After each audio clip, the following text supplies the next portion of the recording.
सभी को एकल प्रणाम। जय श्री राम। तो FTS युवा को आगे क्या करना है, उसके लिए मेरे पास 10 मिनट का समय है।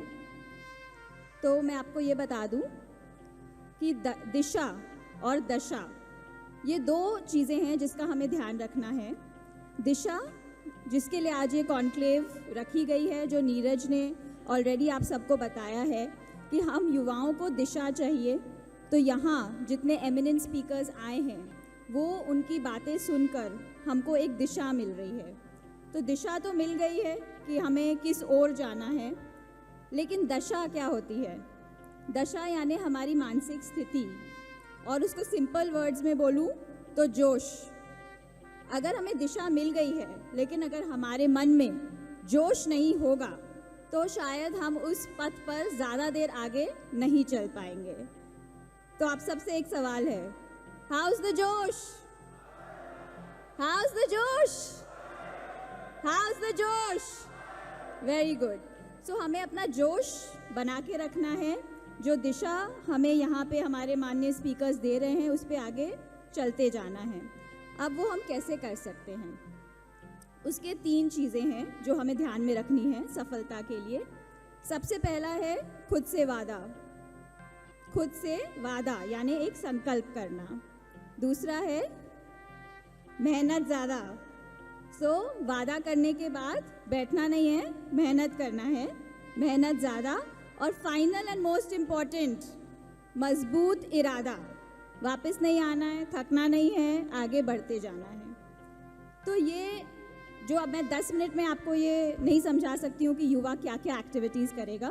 उसके लिए हम एक डिटेल्ड ओरिएंटेशन रखेंगे जिसमें कि बहुत ही हमारे केपेबल लीडरशिप में नीरज और उसकी टीम आपके साथ हर चैप्टर के साथ एक ओरिएंटेशन करेगी, जिसमें FTS युवा का लोगो, उसकी ब्रांडिंग कैसे होनी है, आप क्या एक्टिविटीज़ करें, इन सब की जानकारी आपको बहुत ही डिटेल में दी जाएगी।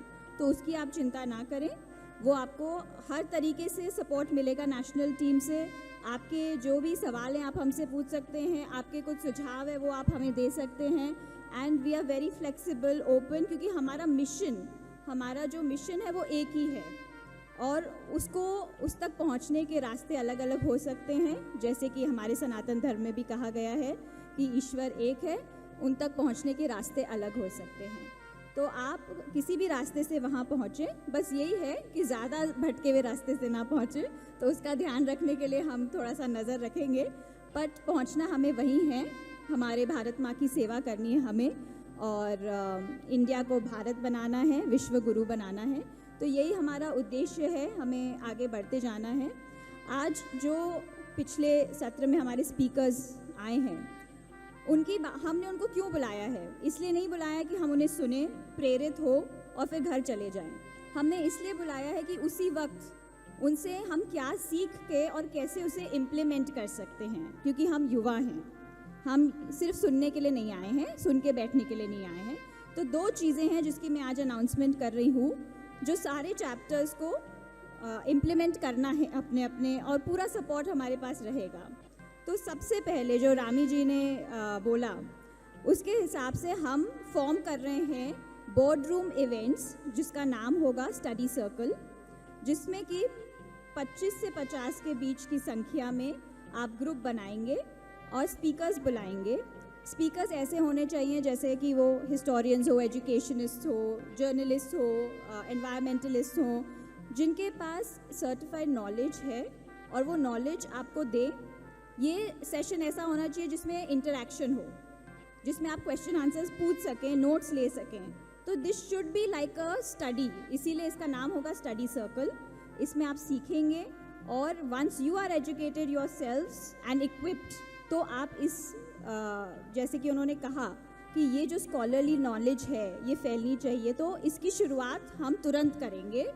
जैसा कि हमने उनसे कहा, विक्रम ने कहा था कि हम पूरी कोशिश करेंगे, और इसीलिए हम वो अभी के अभी करके दिखाएंगे। And we will start initiating this. I want a raise of hands कि आप लोग इससे सहमत हैं? Okay, thank you very much. Second announcement जो विक्रम जी की जो टॉक है उससे सेशन से मैंने लिया है, जिसे कहते हैं शौर्य गाथा। उन्होंने कई बार शौर्य गाथा की बात करी और उन्होंने बताया कि ऐसे कई हमारे जो शौर्यवीर हैं, वीरांगनाएं हैं, जिनके बारे में हमें बिल्कुल नहीं पता है, जबकि हम इस फील्ड में हैं, हम अपने देश के प्रति जागरूक हैं, फिर भी हम नहीं जानते हैं। तो जो बाकी लोग हैं उनको तो बिल्कुल ही नहीं पता होगा।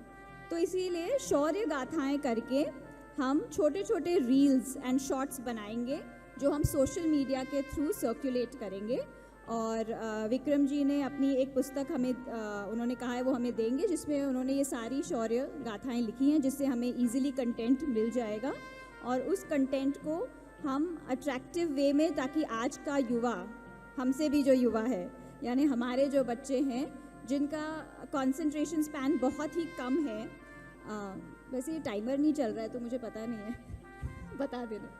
सो जो कंसंट्रेशन स्पैन है युवा का वो इतना कम है। आप सब जानते हैं रील कितनी सेकंड्स का होता है, तो इसीलिए हमें उन तक ये नॉलेज पहुंचाना है। अब सरकार को हम ओपन लेटर लिख देंगे, वो कब तक हिस्ट्री की किताबें बदलेगी वी डोंट नो, बट हम आज ये काम शुरू कर सकते हैं कि हम छोटे छोटे रील्स बनाने में हम बहुत एक्सपर्ट हैं, आई थिंक युवा, और हमारे जो बच्चे वो और भी एक्सपर्ट है। तो we will take our in house help of and talent और हम छोटे छोटे शॉर्ट्स एंड रील्स बनाएंगे इन शौर्य गाथाओं का एंड हम इसे सर्कुलेट करेंगे। तो ये हमारी छोटी सी 2 शुरुआत होगी एज टेक अवेज फ्रॉम, क्योंकि अगर हमको इस कॉन्क्लेव को फ्रूटफुल बनाना है कि इस कॉन्क्लेव से क्या इम्पैक्ट हुआ है या क्या हमने किया है, तो हमें आज ही और अभी शुरुआत करनी है। तो दीज आर द 2 थिंग्स जो मैं नया शुरू करना चाहती हूँ, और आप लोग के सपोर्ट के साथ एंड आप लोग की सहमति और पूरे इन्वॉल्वमेंट के साथ। तो प्लीज़ वॉलंटियर कम फॉरवर्ड, जो शूटिंग में अच्छे हैं, एडिटिंग में अच्छे हैं, कंटेंट क्रिएशन में अच्छे हैं, और जिनके कॉन्टैक्ट्स हैं स्पीकर्स से, आप सब आगे आएँ, अपने सुझाव लाएँ, नीरज को बताएं एंड इसको हम एक नेशनल लेवल पे हर चैप्टर में करेंगे। This can be offline, online, हम बस शुरुआत करेंगे इसकी and we will see how it goes ahead. So this is what I want to say. अंत में मेरी जो 2 पंक्तियां हैं जो मैं हमेशा बोलती हूँ, हमें मिट्टी में गाड़ के वे समझे, हमें मिट्टी में गाड़ कर वे समझे कि वे जीत गए, उन्हें क्या पता था कि हम बीज थे, धरती के अंदर ही अंकुरित हुए और बाहर निकलकर एक विशाल वृक्ष हुए।